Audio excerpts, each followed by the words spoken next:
अच्छी तरह सुनिए, धमाका है ये। मैं बिना कुछ बोले 20 सेकंड की एक बाइट सुनाना चाहती हूं, वो जरूर सुननी चाहिए, इस पूरे देश को सुननी जरूरी है। ये बाइट सुन लीजिए। बहुत गंभीर चूक है, खासतौर से तब जब इस प्रकार की बात कही जा रही थी पन्नों के द्वारा कि हम 13 दिसंबर को इस प्रकार की घटना कर सकते हैं, तो हाईएस्ट अलर्ट के ऊपर सुरक्षा एजेंसियां रही होंगी।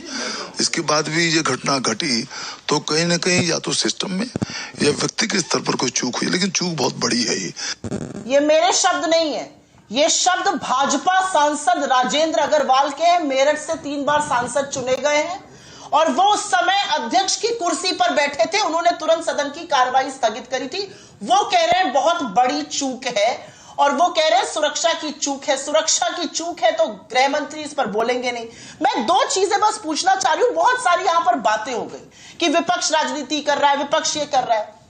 आप क्या आशा करते हैं? सुरक्षा में इतनी बड़ी सेंध होती है। सदन के ऊपर जब हमला हुआ था उसकी 22वीं वर्षगांठ पर, उसकी बरसी पर विपक्ष को क्या करना चाहिए? विपक्ष मुंह में दही जमाकर और आंख पे पट्टी बांधकर बैठ जाए कि राम जी जगत बनाई नहीं, या विपक्ष सवाल पूछे और विपक्ष चिंता जताए इतनी बड़ी चूक की? और जब विपक्ष चिंता जताता है तो बजाय उनको आश्वासन देने के, भरोसा देने के, इस देश का विश्वास सुरक्षा के मामले में दोबारा से जीतने के, उन सांसदों को ही निलंबित कर दो। ना रहेगा बांस, ना बजेगी बांसुरी। अभी बदत है भाई, अभी बदत है।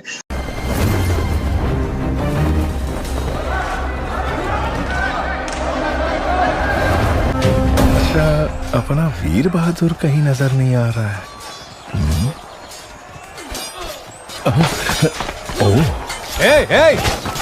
प्रभु, 2 लोग उस तरफ जाओ, 2 लोग इस तरफ जो क्या प्रभु, और 10 लोग यहीं पर रुको। हाँ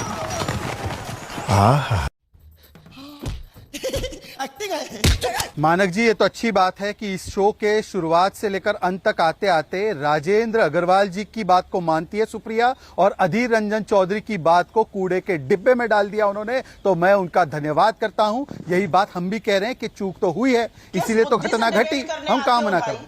दूसरी बात, सुरक्षा पर चिंता बीच में नहीं। मानक जी, ये तरीका नहीं है। Manak ji, she always interrupts and you allow her to interrupt. जी, सुरक्षा पर चिंता और सुरक्षा पर सियासत में बड़ा अंतर होता है।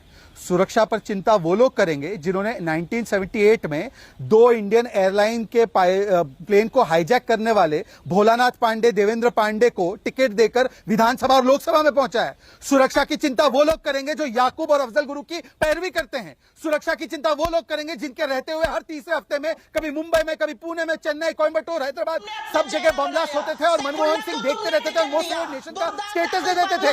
ये सुरक्षा की चिंता करेंगे। आज नरेंद्र मोदी की सरकार है। आज अगर कोई उरी में देखता है, आज अगर कोई पुलवामा में करता है घटना, तो उनको मुंह तोड़ जवाब बालाकोट में मिलता है, मुंह तोड़ जवाब सर्जिकल स्ट्राइक के माध्यम से मिलता है। आपकी जैसी निकम्मी सरकार नहीं है।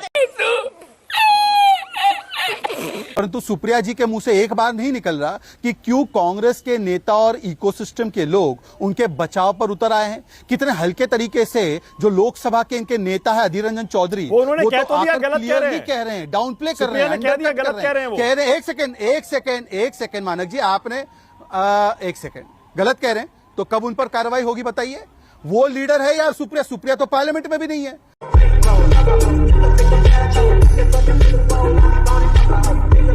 पार्लियामेंट में तो अधीर रंजन चौधरी है, पार्लियामेंट में तो अधीर रंजन चौधरी के साथ साथ संजय राउत जो वो है।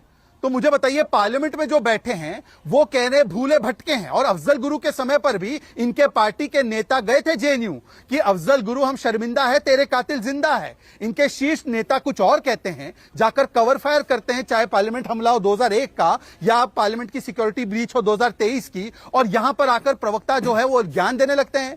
अच्छा, इस प्रवक्ता से पूछिए सुप्रिया जी से कि यदि पार्लियामेंट की सिक्योरिटी का जो पूरी जिम्मेदारी रिस्पॉन्सिबिलिटी है वो स्पीकर की नहीं होती है, तो मैंने इनको 10 इंस्टेंसेस गिनाए हैं, 74, 84, 94, 2010, 2014। एक भी बार मुझे बता दो कि होम मिनिस्ट्री को कोई रिपोर्ट आई हो।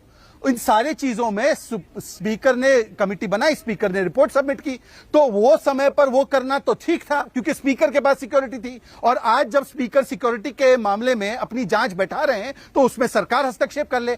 और सरकार की ओर से तो पार्लियामेंट्री अफेयर्स मिनिस्टर, जो कंसर्न मिनिस्ट्री है, पार्लियामेंट में ही हुआ, पार्लियामेंट के मिनिस्ट्री के विषय पर बोलने का अधिकार पार्लियामेंट्री अफेयर्स मिनिस्ट्री को है, उनका तो एक विस्तृत वक्तव्य आ चुका है। पर मैं पूछना चाहता हूं आपसे कि मैंने जो आपको 10 इंस्टेंसेस गिनाए उसमें एक बार होम मिनिस्ट्री तो दूर की बात है, पार्लियामेंट्री अफेयर्स मिनिस्टर का एक बयान मुझे दिखा दीजिए कि आपने दिया हो। और आखिरी बात सुन लीजिए, मेरी बात सुन लीजिए, आखिरी बात पूरी कर लूं फिर उसके बाद बोलिए। इन्होंने कहा कि गृह मंत्री क्यों नहीं बोलते, यूएपीए का केस दर्ज हो चुका है, गृह मंत्री को बोलना चाहिए।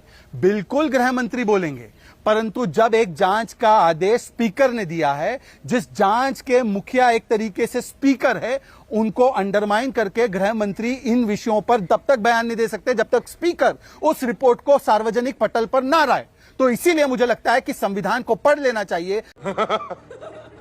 विपक्षी पार्टियां, खासतौर से राहुल गांधी कह रहे हैं कि पीपल्स लिबरेशन आर्मी चीन में टेपचांग में डेमचौक में घुसी हुई है। गृह मंत्री गुस्सा तो हो रहे हैं, लेकिन जो भारत की जमीन है उसको खाली क्यों नहीं करते? इसको आप कैसे जवाब देते राहुल गांधी को? और इसलिए कि पीएलए घुसी लद्दाख। ये सवाल और कोई भी पार्टी करे तब तो मैं समझ सकता हूं, राहुल जी नहीं कर सकते, क्योंकि देश का इतिहास है कि सबसे ज्यादा बड़ा हिस्सा इस देश ने कभी गंवाया है तो उनके परनाना के समय में गंवाया है, और कांग्रेस पार्टी की पॉलिसियों के कारण गंवाया है। इतिहास है इसका।